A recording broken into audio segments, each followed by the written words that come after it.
A few people have asked me if I would show the process of packaging a whip and shipping it every time I finish one for a customer. The first thing I do after I pull a whip out of the wax is I let it dry for 10 to 15 minutes.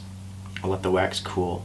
Then I like to attach a cracker, and immediately after that I'll take it outside and test crack the whip just to make sure that all the knots are tight, just to make sure that the whip is overall performing the way it should.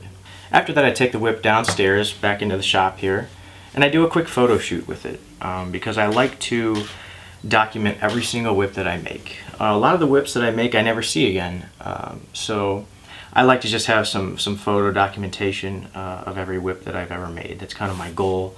A few whips have kind of slipped between the cracks when pictures I've lost, but other than 2 or 3, I have every single whip photographed that I've ever made. At this point I like to write a quick thank you note. I get a piece of paper and I don't print a thank you note out, I actually handwrite it just because I feel like it's a little more personable.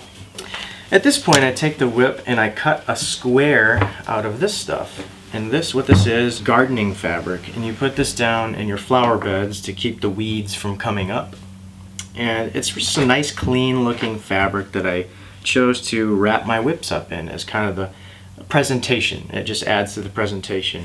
So I lay the whip on this stuff, and at that point I'll take the letter, I'll lay it on top of the whip, throw a few extra crackers in, and then I'll just kind of package it up, wrap it up, pull it into a little knot, and I'll take some parachute cord, tie it around into a little bow. And once the whip is wrapped up in the black fabric and the little bow is tied, it's time to head off to the post office before it closes in 10 minutes. We made it. This is where I take my order confirmation and just copy it directly down to my priority mail envelope. All whips are shipped priority mail.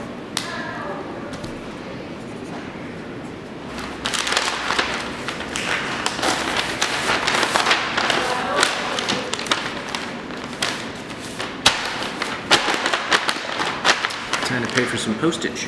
I always add additional insurance, an insurance for the exact amount the whip is.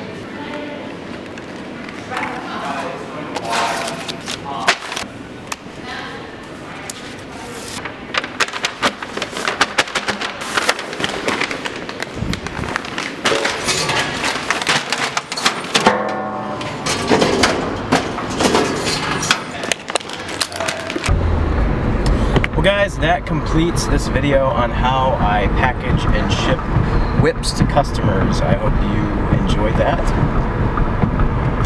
If you have any more suggestions for videos, please put them in the comments. Thanks for watching.